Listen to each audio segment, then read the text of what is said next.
Ahmedabad plane crash में एक यात्री जिंदा बचा जिसका नाम विश्वास कुमार रमेश है।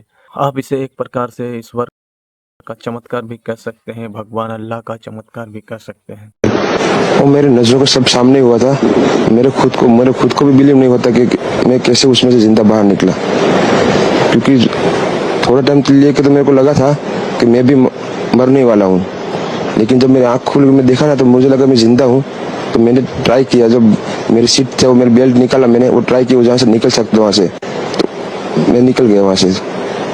मेरे सामने नजरों के सामने एयर हॉस्टल और दूसरे आंटी अंकल सभी उसमें मिस हो गए थे सभी। अच्छा, थोड़ा सा बता पाए, जब जैसे ही टेक ऑफ हुई फ्लाइट, क्या हुआ था और अचानक से कैसे हादसा हुआ? टेक ऑफ के बाद 1 मिनट के अंदर ही जब टेक ऑफ हुआ ना तो सडनली 5-10 सेकंड कैसे लगा जैसे स्टक हो गया वो। बाद में से मेरे को लगा कि कुछ हुआ। बाद में प्लेन में लाइट ऑन हो गई, ग्रीन और व्हाइट। बाद में वो पता नहीं वो प्लेन टेक ऑफ ज्यादा करने के लिए वो रेस तो बोलते हैं क्या, रेस दिया होगा ऐसा कुछ, और सीधा स्पीड में ही घुस गया जहाँ वो क्या था वो। विमान में बैठे 240 से ज़्यादा पैसेंजर और 12 क्रू मेंबर में से कोई भी जिंदा नहीं बचा है। 12 क्रू मेंबर जो कि हर दिन जब भी फ्लाइट टेकअप करती है तब वो लोग सेफ्टी का ध्यान रखते हैं। हर पैसेंजर को बताया जाता है कि मुश्किल वक्त में कैसे बचा जाता है। उसमें से एक भी जिंदा नहीं बचा। और विश्वास कुमार रमेश ये कैसे जिंदा बचे?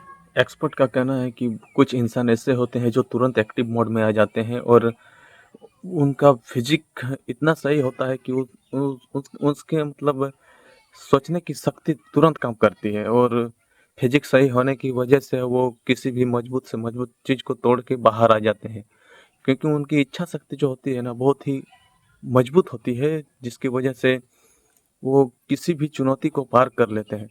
बहुत सारे लोग ये कह रहे हैं कि विश्वास कुमार रमेश इसलिए बच गया क्योंकि वो आपातकालीन खिड़की जो होती है उसी के साइड में बैठा हुआ था। और मैं आपको बता दूं उसके सीट का नंबर 11A है। उसी प्लेन में उसका भाई भी बैठा हुआ था जो दूसरी लाइन में बैठा हुआ था। बहुत सारे लोग ये भी कह रहे थे कि उसका फिजिक अच्छा था और उसका दिमाग जो है बहुत स्ट्रांग था, जो वो तुरंत एक्टिव मोड में आ गया और कूद गया इसलिए बच गया।